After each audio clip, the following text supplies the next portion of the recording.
Today, I'm going to be reading Chapter 17 of Ground Zero by Alan Gratz.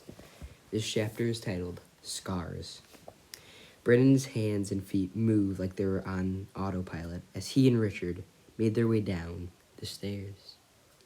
All Brennan could think about was what had just happened on the 90th floor. Those people trapped in the elevator. When he turned around, they'd just been gone. And that poor woman burned all over. Brennan felt sick. He was the one who had told her she had to get out of the elevator before the elevator fell. Brennan stopped and sat down amid the debris, his eyes hollow and unfocused. "It's my fault," Brennan said. "That lady, she got burned because of me." Richard stopped and turned around. He looked as sick and as sad as Brennan felt. "Oh, kid, you can't blame yourself for any of that," he said. "I told them they had to get out of the elevator," Brandon said. "That lady ran through the fire because of me, because of what I said." "Brandon, if she'd stayed in the elevator, she'd be dead now," Richard told him.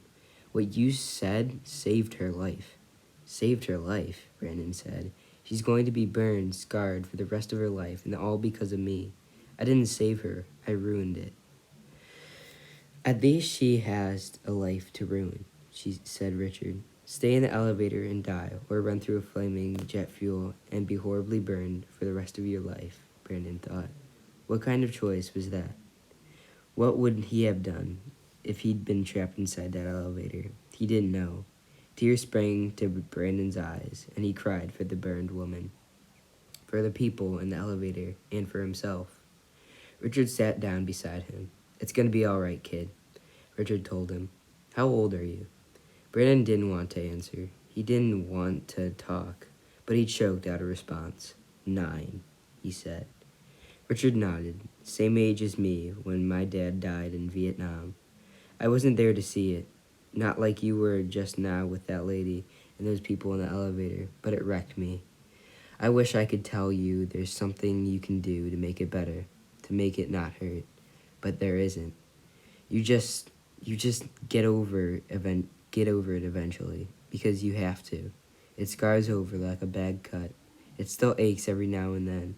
When it's cold and gloomy outside, you're left alone with your thoughts. But most of the time, you just forget it's there." Brandon didn't want to forget. He wanted it to hurt forever. How could it not hurt forever? He owed it to that burned lady and those dead people in the elevator. "Come on," Richard said. "Let's get back down to the 89th floor." Richard worked in an office called Cosmos Services. He knocked on the door, and a woman opened it and let him inside. She shut the door behind them quickly and bunched a waddled-up jacket along the bottom of the doorframe to block the smoke. "I was beginning to worry that something happened to you," the woman said to Richard as she led them through the reception area. She was an Asian American and had long black hair pulled back in a ponytail. She wore gray slacks and a white blouse. "A plane had hit the building," Richard told her. "We heard. I got my husband on the phone. I couldn't get your wife, but I left a message." "Told her you were all right." She nodded at Brandon. "Where'd you find him?"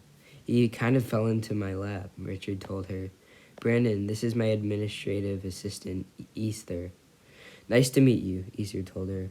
She led them to the office farthest away from the door, with a window that looked south toward the other twin tower.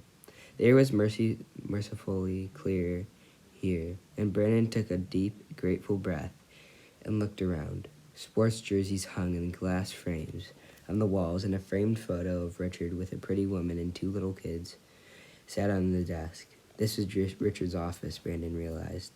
There were 2 other people in the office with them. One of them was the oldest man Brandon had ever seen up close. His skin was light brown, about the same color as Brandon's, but wrinkled all over. He had white hair mixed with streaks of darker gray, a big bushy white mustache, and thick bristly sideburns. He wore a maroon sweater vest over a brown plaid shirt. On the top of his head was a dark pie-shaped cap with a button in the middle of it. He sat perfectly still and calm on the chair in front of Richard's desk, back straight hands perched delicately on the top of the polished wooden cane, as though things like planes crashing into his building happened all the time.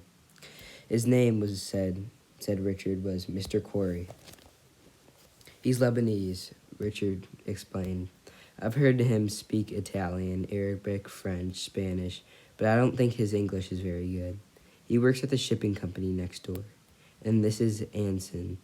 He's a software rep who picked the wrong day to make sales call in the World Trade Center. Brandon turned to look at the other person in the office. Anson was a young white man with dark hair, slicked back. He wore khaki slacks and a white shirt and a red tie. For some reason, he stood ramrod straight in the corner with his eyes closed. Brennan didn't understand until he came around the side of the desk.